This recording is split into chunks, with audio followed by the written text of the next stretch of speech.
Welcome to True Talk on WMNF 88.5 with Ahmed and Samar. This is your host, Ahmed Bedier. On today's program, we're going to be speaking about the Trump administration's efforts to deport pro-Palestine students or students who have been protesting against the genocide in Gaza, who are now, one of them, Columbia student Mahmoud Khalil, who was abducted or detained by ICE agents over last weekend and quickly was transferred secretly to a detention center in Louisiana over 1,000 miles away.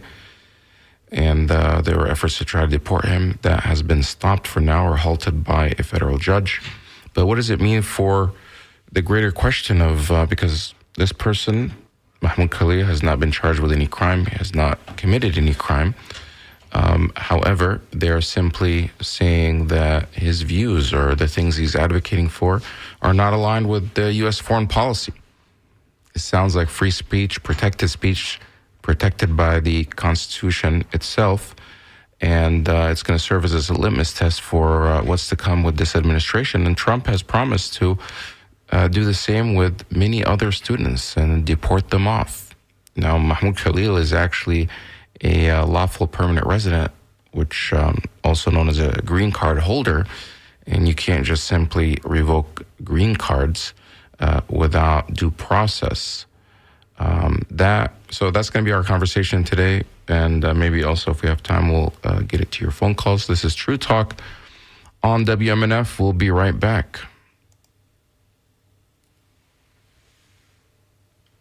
الو يا الغالي وين الو الو سلم لي عالحبيبه عايش بالناس غريبه مش عارف وكري وين الو الو الو يا عمري وينك الو يا شبابي وينك الو يا الغالي وين الو الو سلم لي عالحبيبه عايش بالناس غريبه مش عارف وكري وين قالوا يا حبيبتي نعرف اللي طالت غيبتي الايام ضحكوا على شيبتي وشيبه ولا تشيبه ما حبوا طيبتي ناس تستنى في خيبتي والارنبه طلعت ذيبتي وشوفنا منهم خيبات قالوا يا الغاليه شلز شباب على ايطاليا البحر وامواج والعاليه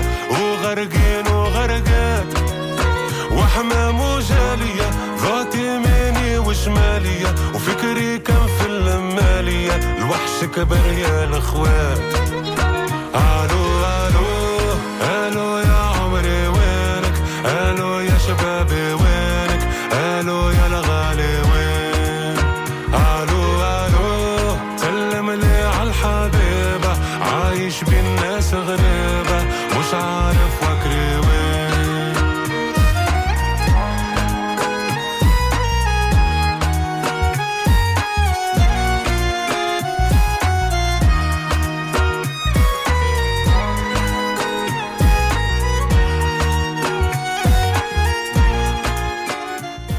Welcome back to True Talk on WMNF 88.5. Again with Ahmed and Samar. This is Ahmed Bedier. I'm now joined by my co-host Samar Jarrah, who we're going to be talking about this case of Mahmoud Khalil and the crackdown on dissent, and it seems a specific type of dissent. I mean, Vice President J.D. Vance went to Europe and went to the Munich Security Conference or Forum and lectured Europeans and Germans about the need to allow for more free speech. And this has been part of the mantle of the Trump administration while they're campaigning, and Elon Musk and others and their allies, about how they need to allow for more free speech.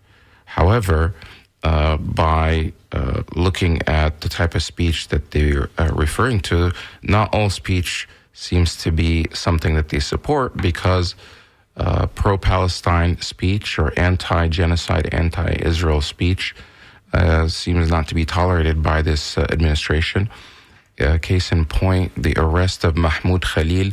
He is a Columbia student, graduate student, or graduate of Columbia University in New York, but he took part and was one of the student leaders that's involved in the protest on campus, and was actually last year was one of the negotiators on behalf of the students. Now he's been abducted or arrested Saturday night and secretly transferred to a detention center in Louisiana, where he's still being held. And the U.S. administration, or the Trump administration, had said, even Donald Trump tweeted about it, Secretary Rubio tweeted about it, saying that he's being deported, that his privilege to be in the United States has been revoked, and he's being shipped off. Now, a federal judge has put a stop to that because of an emergency motion that was filed by Mahmoud Khalil's attorneys. And there was a hearing yesterday, but Mahmoud Khalil was not in court. He's still in Louisiana in detention. And it's turned into a big issue and being discussed whether somebody who's a student, former student, a green card holder, because he happens to be a lawful permanent resident, if they can just simply be arrested and deported because of their speech. And so far, even the government has said that he didn't necessarily break laws. However, the things he's advocating for and speaking about and protesting for do not align with the foreign policy of the United States. It doesn't sound like America to me, and that's what we're going to be talking about. Samar, welcome to the show. Assalamu alaikum, Ahmed, and Ramadan Mubarak to you and all the listeners who are celebrating the fasting month of Ramadan. Ahmed, very disturbing what is going on, because I think the First Amendment and the Bill of Rights, the freedom of speech, is one of the most unique things about the American Constitution, in my opinion. And it is something that, I studied to take my citizenship exam, and that was one of the most fascinating aspects of what I studied and read about and appreciated. And this is how we have WMNF, and this is how we have our show. So for something like this to happen, and it's really sets a precedent, and I am hoping that people will start to pay attention to what is really going on in this country, the stifling of free speech, and just to label anyone, Ahmed, that you disagree with labels like supporter of this or that, but to tell somebody who lives in the U.S., who has never set foot in Palestine, that you are a supporter of Hamas, is really scary, because anybody can label anybody with anything.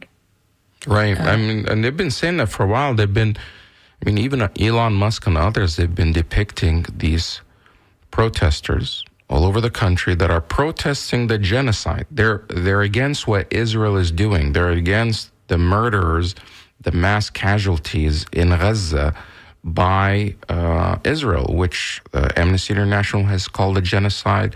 Human Rights Watch has called a genocide.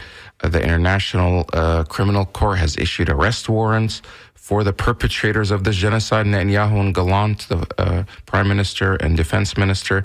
And the International Court of Justice of the United Nations has said there's plausible genocide. And these students, just like other Americans, have been protesting against the genocide, against what Israel is doing. And right away, the talking points from the people that are on the Israeli side have said, these are pro-Hamas protests.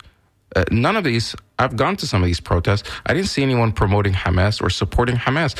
They're simply criticizing what Israel is doing, and they're objecting to it, and they want the United States to stop funding the ongoing slaughter of these Palestinian people in Gaza. But they keep pushing it that, if you're doing that, you are pro-Hamas. Which okay, let's, I don't know where to start, Ahmed, because I am a Palestinian, and my aspiration is to have Gaza free of occupation, to have one state for Jews and Muslims and Christians to live peacefully together. Does that make me a Hamas supporter? Are they going to come after me on this show? Like any Palestinian and any decent human being would want to see less wars and less genocide and less starvation. And I think you alluded now just to international organizations, but I think the UN just released yesterday a report saying that after investigating what is going on in Gaza, they realized that there was a systematic attempt to destroy the medical infrastructure, and there was a systematic attack on physicians and doctors and nurses, arresting them, killing them, disappearing them. So if I talk about that, that does not make me part of Hamas. It makes me part of humanity. Right. So, go ahead. No, I was just agreeing with you. Oh, so I mean, it's a very, very thin line. And to have the foreign minister of a country like this, a secretary of state, to be talking about a student and a matter where really legal scholars should be looking into it. Why? That's the question. Like, for instance, I don't know if you have seen the White House official account, and I'm not talking about. Mm-hmm. It says Shalom Mahmoud. Like, what does that mean? I want listeners to think. There is a picture of Mahmoud Khalil, and it says arrested, and it says Shalom Mahmoud. Shalom in the Hebrew language means salam or hello or marhaba. Why is he using a Hebrew word for a Palestinian who speaks Arabic? This is very diabolical, because for those people who hate Jews, who are really anti-Semites, a lot of people are there, white, Christian, and not Muslim and not Arab, because we are Semites. They will see that the White House is using the Hebrew language to greet a Palestinian who was arrested, using this language. To me, this is playing with fire, because it's going to give them fuel. Yeah, see, the White House is controlled by the Zionists or by Jewish Power or AIPAC, or what language they use. A week before all of this, President Trump, the official account of the White House and POTUS, had another shalom, and it started with Shalom Hamas. Means hello and goodbye. You can choose. This is his message. This is a caption on this. This is the official account of the White House. This is not some troll. And then he goes on to say, you can choose, release all the hostages now, not later, and immediately return all the dead bodies of the people you murdered, or it's over for you. And then he goes on. So he used this message of shalom to Hamas the week before. This time it's Shalom Mahmoud. Haaretz is writing about his use of President Trump's use of the sudden use or discovery of the word shalom. In Haaretz, there's an opinion that says it's so disturbing because they're saying that this is weaponizing what could lead to anti-Semitism. In the forward, another Jewish newspaper says, Shalom becomes the new, quote, you're fired, end quote, as Trump takes drastic action at Colombia. Trump likes to use these kind of phrases, but now he's weaponizing a Hebrew word. Shalom means peace.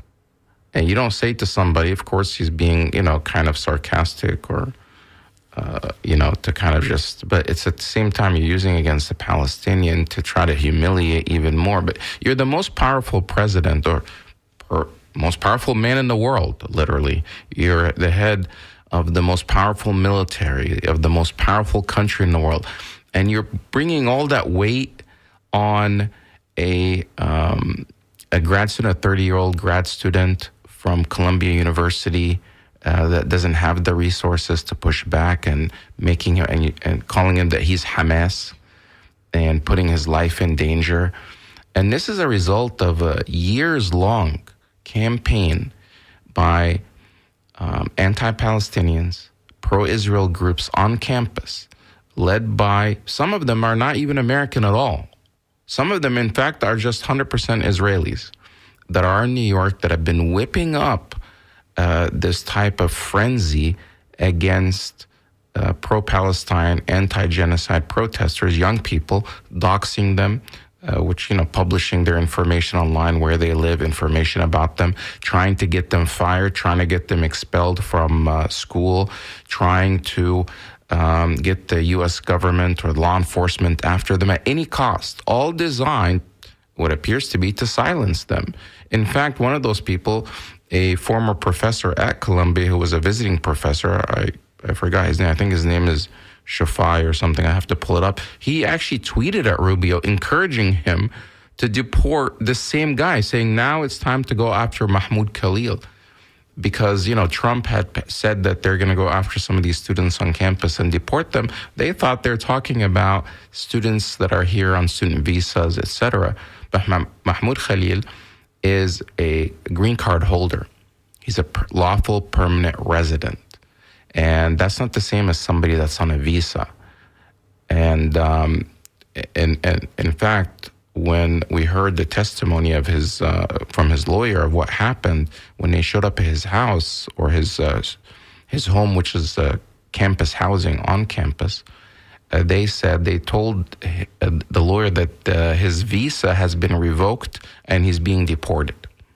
And she said he doesn't have a visa. He's green card holder. He's a lawful permanent resident, which kind of surprised them at first. So it just seems like they didn't even know that. And they said, well, that's being revoked too. And then they whisked him away, would not tell the wife or the lawyer where he's being taken.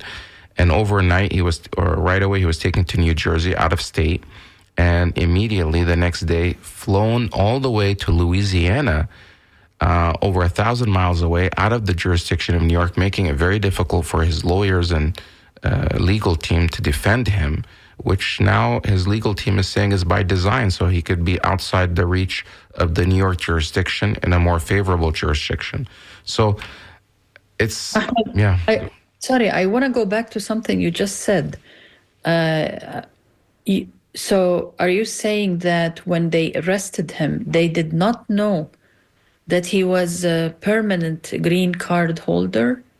Yeah, that's the core. I mean, basically, that's what his lawyer was saying. She had to educate him and say he doesn't have a visa. He's a green card holder. And the person that was on the phone with her, an ICE agent, hesitated and didn't seem, according to her, that he didn't realize that he was.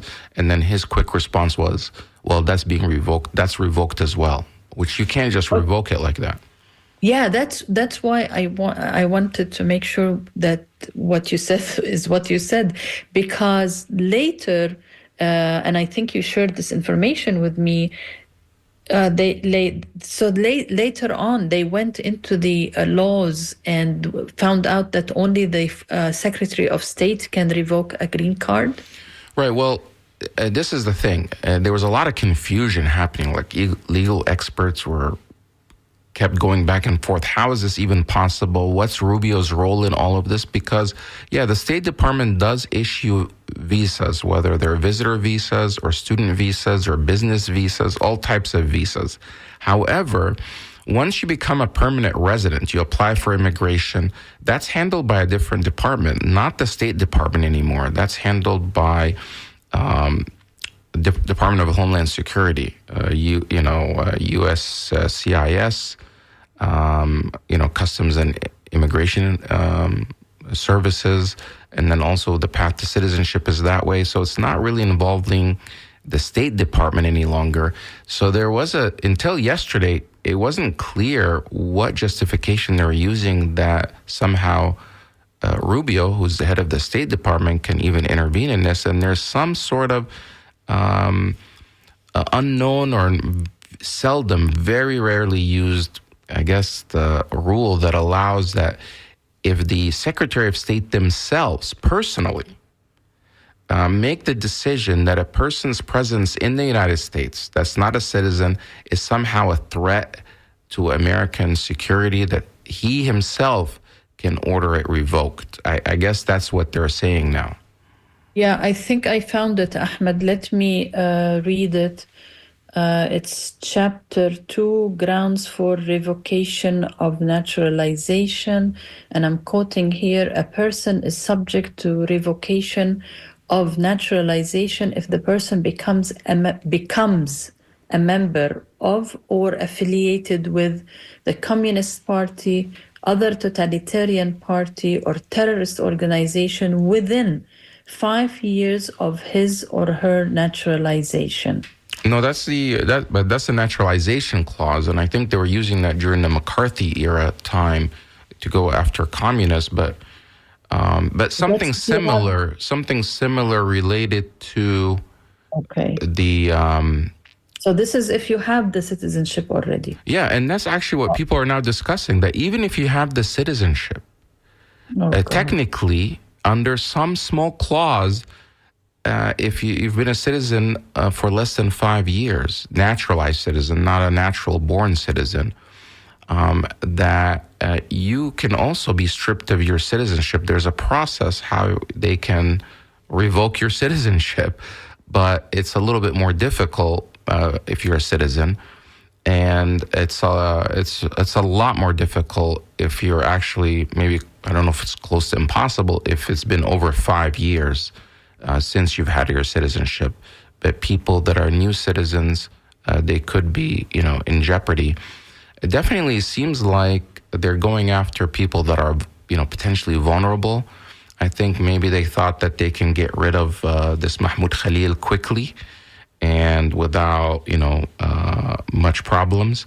And there's now this huge backlash. And I think we've got some tape that we want to play of some of the reactions. Specifically, one that you pointed out was Senator Chris Murphy, who went into detail why this is a problem.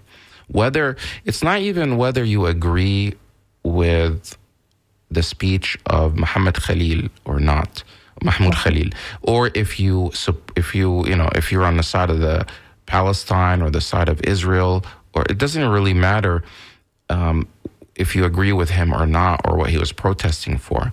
However, it's the principle that somebody can just be picked up without a arrest warrant. There was no judicial arrest warrant, and just simply whisked away without criminal charges and declared, "Oh, you're Hamas."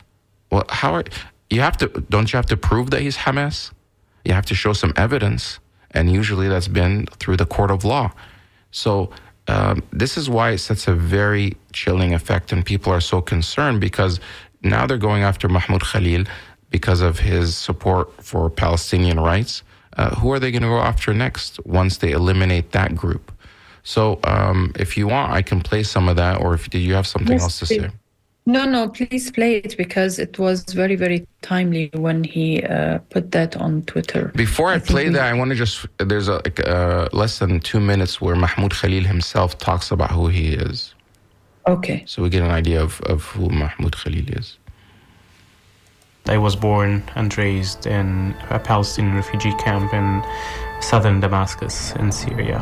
My family's history in Palestine actually goes back to as long as my grandparent could trace it.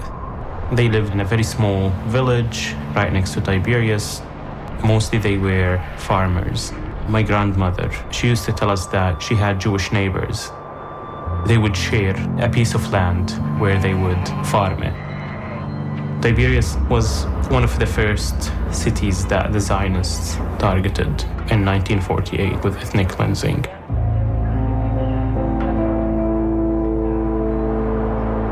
In April 1948, a month before the Nakba, the Zionist militias, they burned one of their villages. When they heard the news about it, they had to leave immediately. Some of the men went to fight. Big families, they had to go to Syria. My grandmother, she was pregnant at that time. She had to walk 40 miles. She gave birth on the way. When they arrived in the refugee camp, they thought it's just a matter of days until they would go back. They did not want to be killed because they heard about the horror stories across Tiberias. My dad was born in a tent. His family lived in that tent until like mid-70s when they upgraded to small structures. In the 90s, they finally kind of like had concrete buildings. To us, it was always a temporary home until we go back to Palestine. I was born. So those are the words of Mahmoud Khalil, who is now detained in a immigration detention center all the way in Louisiana. And those were his words, in his own words. It was put out it was part of a documentary or a short film. It was a clip of upcoming film called Encampments. Yeah, Encampments. Yeah. And a documentary that will be released soon, Ahmed, and it just happened that he was one of the people who were interviewed. Right, and he was, it's by a production company called Watermelon Pictures, and executive producer is Macklemore, the famous rapper, singer. And these are his own words, and little did he know that Mahmoud Khalil will be arrested and abducted in the middle of, or not in the middle of the night, at night, and taken to Louisiana. His wife is 8 months pregnant. She's an American citizen, lives also with him in the same apartment, and she's pleading for his release. I want to now play the reaction from Senator Chris Murphy from Connecticut. He gave this comment, and it just kind of puts in perspective why this is really dangerous. A young man by the name of Mahmoud Khalil, an immigrant and a legal permanent resident of the United States, is being held right now in prison, even though no criminal charges have been filed against him. Now, I want to tell you why that should matter to every single American. Khalil is a recent graduate of Columbia University. He opposed Israel's military operation in Gaza. He has deep animus toward Israel's policies and the U.S. support for those policies. He helped organize the protests over Gaza at his university last year. You can disagree with his views or his politics, but there is no evidence he has broken any law. But last weekend, Trump officials entered his apartment and took him into custody.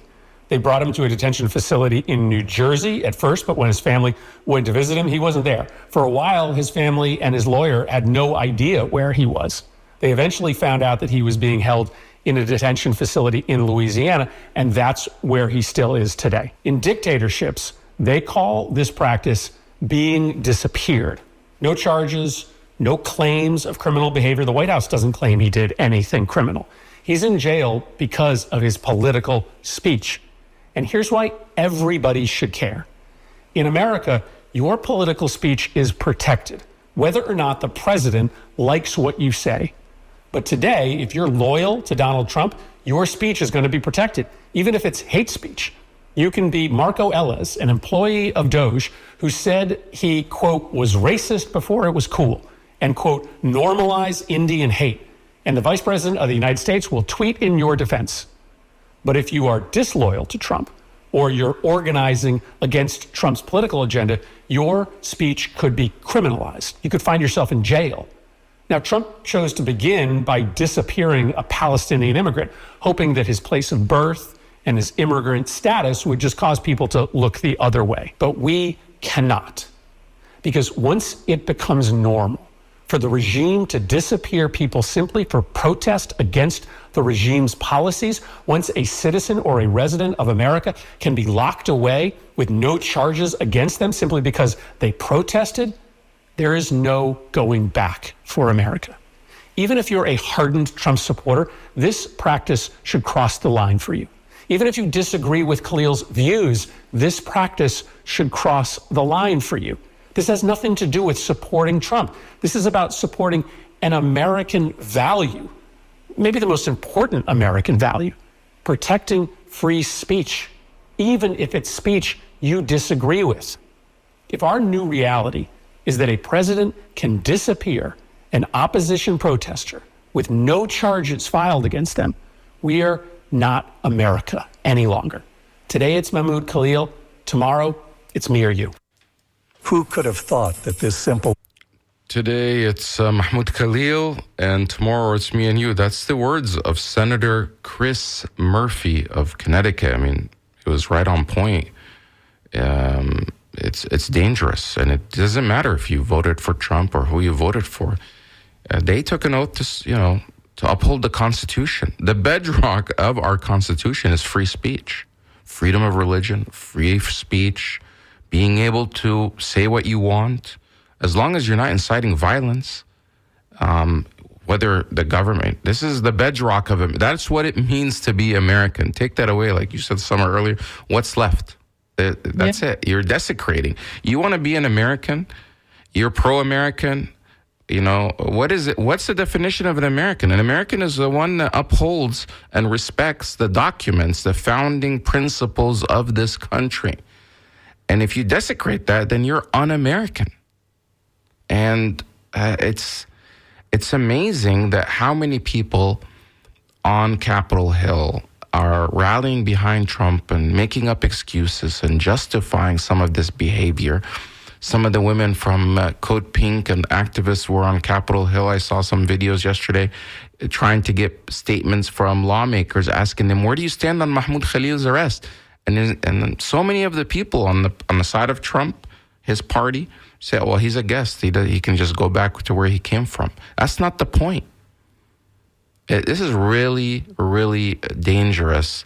And, we're trying to sound the alarm that we should all pay attention. I mean, they could come for the station at some point because they don't like what we're saying. Anyone. Yeah, they can come after anyone, Ahmed, because I want to read this news that happened late last night. Yale University suspended a scholar and doctor. She's a young, she's wearing the veil, so she looks Muslim. I can tell from her name, Helia Dotari, because an AI news site,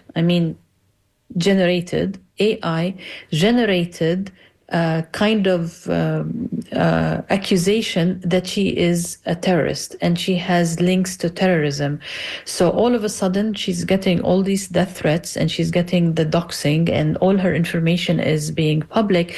And Yale University, instead of protecting her the way Colombia should have protected its own student and prevented ICE from entering his apartment or arresting him, Yale suspends her because she was fasting. She's a Muslim, and she said, I need a couple of hours. I need a lawyer.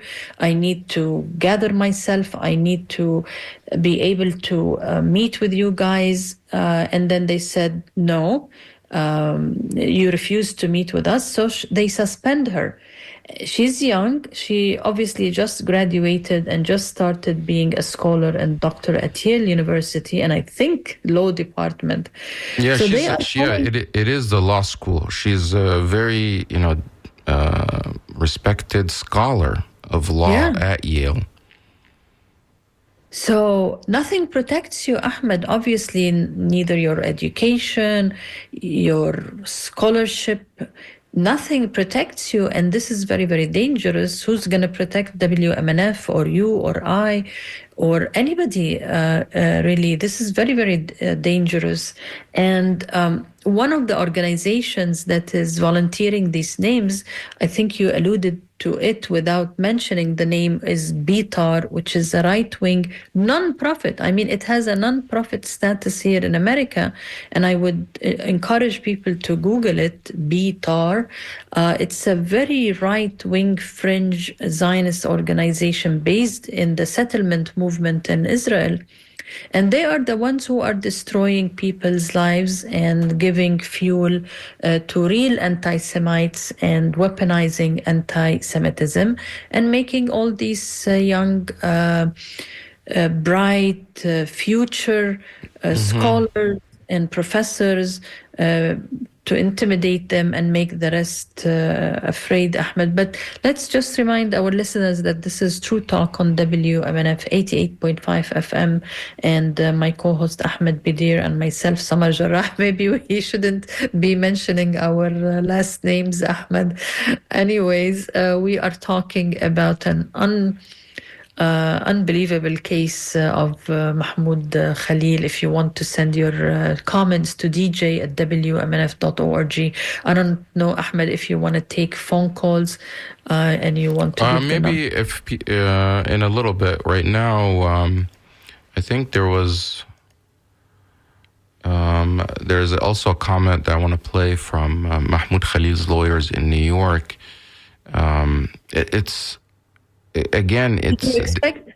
Did you expect the thousands of people who showed up yesterday? Yeah, I mean, New York City, I expected because, there are a lot of these protesters, but thousands and thousands, and then there was walkouts at other universities. Right. California, in Chicago, in Connecticut. The problem is, yes, all these people are showing up, but the mainstream media is not accurately depicting what's happening. They're not sounding the alarm enough about the danger of this trend. And again, they're not challenging this narrative that, this guy belongs to Hamas. Well, where is the evidence? And they have all these right-wing, pro-Netanyahu, pro-Israel, pro-genocide talking heads that go on television. They keep repeating the accusations. I did see some show hosts on CNN and others push back against him, say, well, wait a minute, where is the evidence? You're saying he is a Hamas guy. Well, where is the evidence that he is? And interestingly enough, out of the UK, there was an article because before he studied at the UK, or he worked there for some time, part of the, not in the UK, but he was part of a UK organization where he was working on Syrian issues when he was based in Lebanon, and it was part under the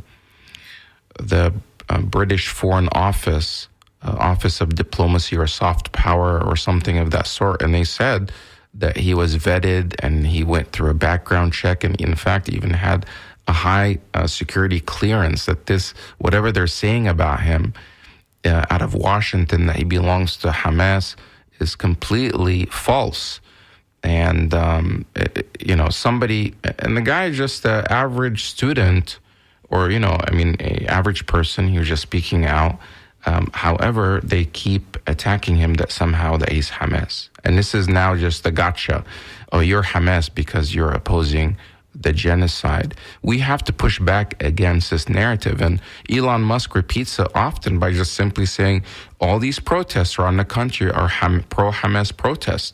And the ADL, which is supposed to be a civil rights and anti-hate organization, keeps counting all these protests against Israel's policies as somehow anti-Semitic protests, when in reality they're not. They involve hundreds of Jews that are equally participating, young Jewish students, whether it's on campus or in the streets, that are also opposing the policies of the Israeli state. This is not something against the Jewish people. This is something against what Israel is doing.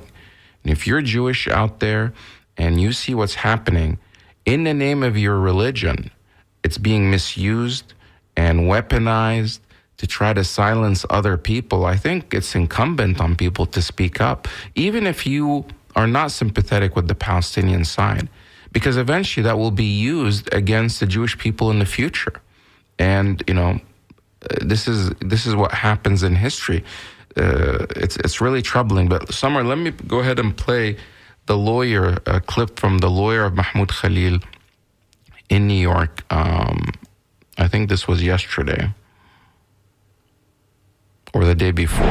As we tried to make clear in court today, what happened to Mahmoud Khalil is nothing short of extraordinary and shocking and outrageous. It should outrage anybody who believes that speech should be free in the United States of America. Mr. Khalil is a lawful permanent resident.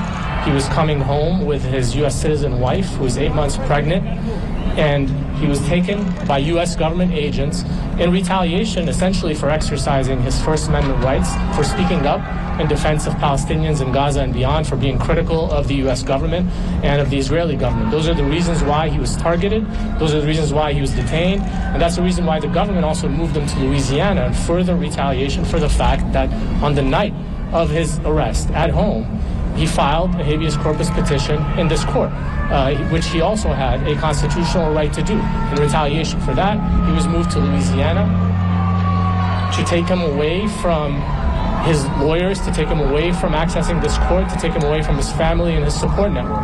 And so every day that Mahmoud spends in detention in Louisiana is a day too long. We and he fully intend to vindicate not just his First Amendment rights, but those of all Americans, frankly, and all lawful permanent residents, and anybody who wants to speak out. It simply cannot be the case that you can be disappeared at night off the streets of New York City simply because the current U.S. government, the current administration of the White House dislikes what you have to say.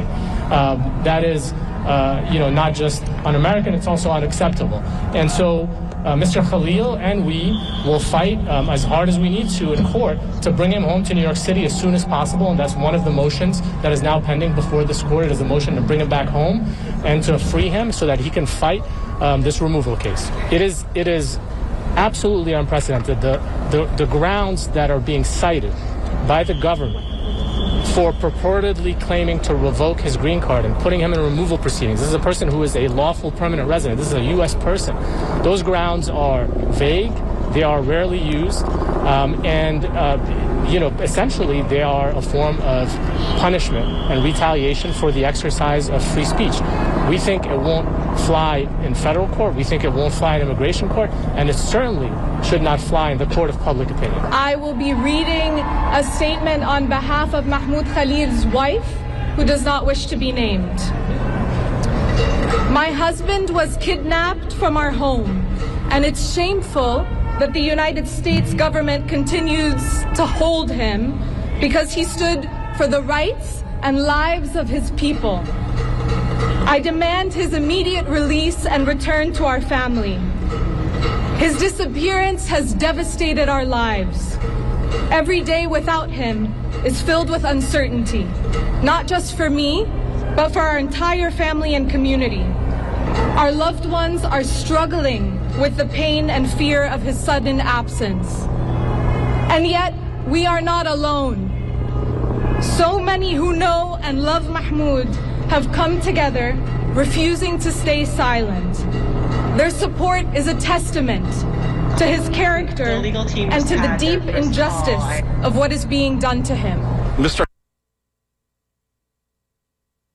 So, this press conference, or the audio was from a press conference yesterday outside the courthouse in New York City, where a federal judge had an initial hearing about Mahmoud Khalil being, held, detained, and for his release. He is now in Louisiana. They're asking his defense, or his legal team is asking that he be brought back to New York City, where he lives and where he was taken from. The government is saying that they want to move the hearing out of New York to either New Jersey or Louisiana. Louisiana would be an extreme hardship on his legal team and his wife and family and supporters. It's not really clear why they're saying that would be a better venue for these hearings. Only, I guess, Louisiana would be more favorable for the government side, whereas they may think that in New York, it would work against them. But other people spoke up. Many organizations are stepping up, including the ACLU, the Center for Constitutional Rights, and others that are defending this because they recognize these are all experts. These are legal scholars that know and understand the law and say what he was doing was protected speech. And the government is not claiming that he committed any crimes to be deported. It's not, part of this other sweep. This is just simply punishing him and to try to intimidate him and others like him that would be protesting of the consequences so they can be silenced. But this is really dangerous. Samar, you sound worried.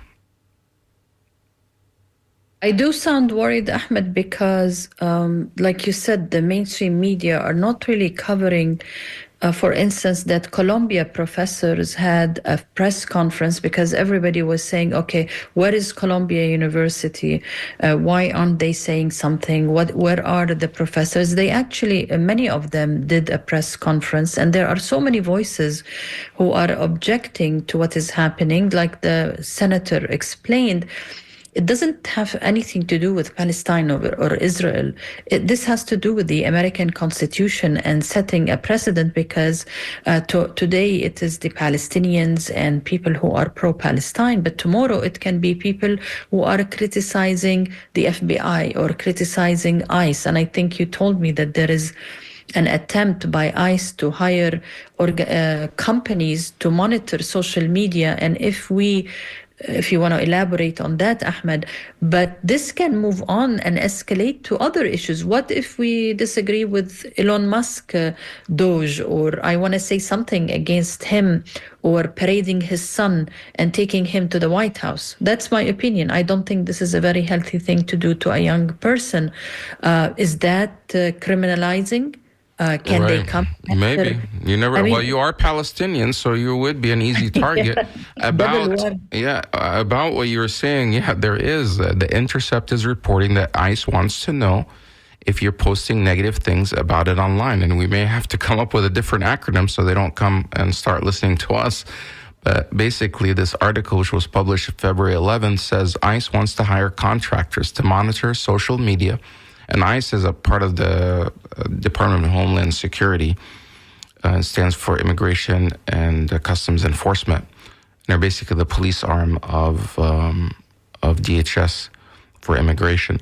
ICE wants to hire contractors to monitor social media for threats. Those who criticize the agency could be pulled into the dragnet. And this is based on some documents that they've seen that they're pitching these to contractors to come and monitor.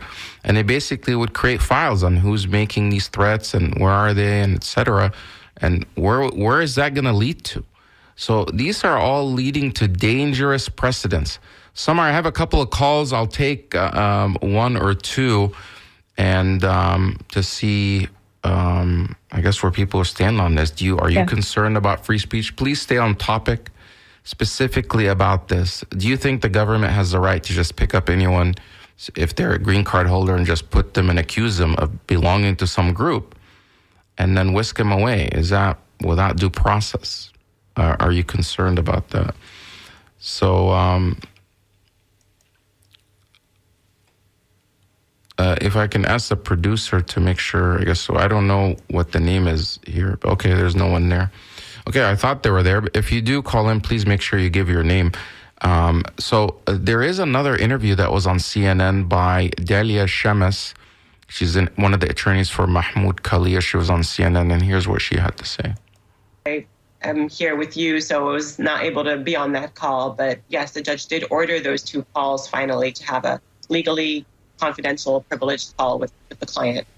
And without, going into what he said, did they have any description of how he's doing or feeling in light of all of this? I have not been able to actually hear from them yet. I do know that, obviously from his spouse, understandably distressed, and he is, very engaged in wanting to fight this unlawful detention, and is reading up and wanting to be very active, and we're finally able to have those conversations with them, thankfully. Yeah, notable that those conversations were able to happen. Overall here, what the administration is arguing is that he has been detained based on this rarely used provision of the Immigration and Nationality Act. It gives the Secretary of State, in this case Marco Rubio, broad powers to deport anyone who is not a U.S. citizen or a U.S. national. Why and what is your argument that does not apply to Mr. Khalil? Well, to be clear, the rarely invoked and really draconian provision of immigration law gives the Secretary of State the ability to determine that someone is deportable if they're potentially if they find that they have potentially serious adverse foreign policy consequences. And so this is a really scary and rarely invoked provision in immigration law. And the government here is invoking it simply to deport somebody whose opinions on foreign policy they don't like. This is in retaliation to his protected speech, his protected advocacy. He's a Palestinian student on a campus. Can't imagine any other appropriate response but to protest all of last year. And now he's being punished for that. So there are serious... Go ahead. Well, there are serious legal problems. First of all, First Amendment protections that apply to the United States, regardless of their status. Again, Mr. Khalil is a lawful permanent resident. He's married to a United States citizen. He's expecting his first child in a month, like 8 months pregnant. And these are, in many ways, this is a sort of opening shot by this administration to deliver on what they've promised to be, a complete repression of dissent on campuses and any criticism of the U.S. government's foreign policy and any criticism of Israel's war on Gaza. I think this is the key here, what his lawyer said at the end. Any criticism of Israel, and it just seems like our government is overly consumed with Israel's affairs. Like, oftentimes I see what some of these members of Congress and senators, somebody like John Fetterman, it's almost like he's full-time just talking about Israel every day. Mm-hmm. In fact, there was a report about John Fetterman that I had seen that said that so many people in his staff had quit or resigned because he's so fixated on working on it, that all he works on is Israel stuff now. And, he's elected from Pennsylvania. Is it? And again, just the last thing is that, this administration, their whole point was their mantra is America first. Where is America first in all of this? America first means free speech, freedom of religion, respecting the Constitution. Where is America first in all of this? Is it, Ahmed, because there is a genuine, organic, grassroots movement that has realized that the truth about Palestine? Potentially. I think public opinion is obviously changing, especially on the Democratic side. I mean, there are Gallup poll that recently came out that shows that Democratic support for Israel and sympathy with the Israeli side is at all time. It's never been this low. It's down like in the 20s, where sympathies with Palestinians has now gone over 50% when it comes to Democrats. Republicans is still lopsided.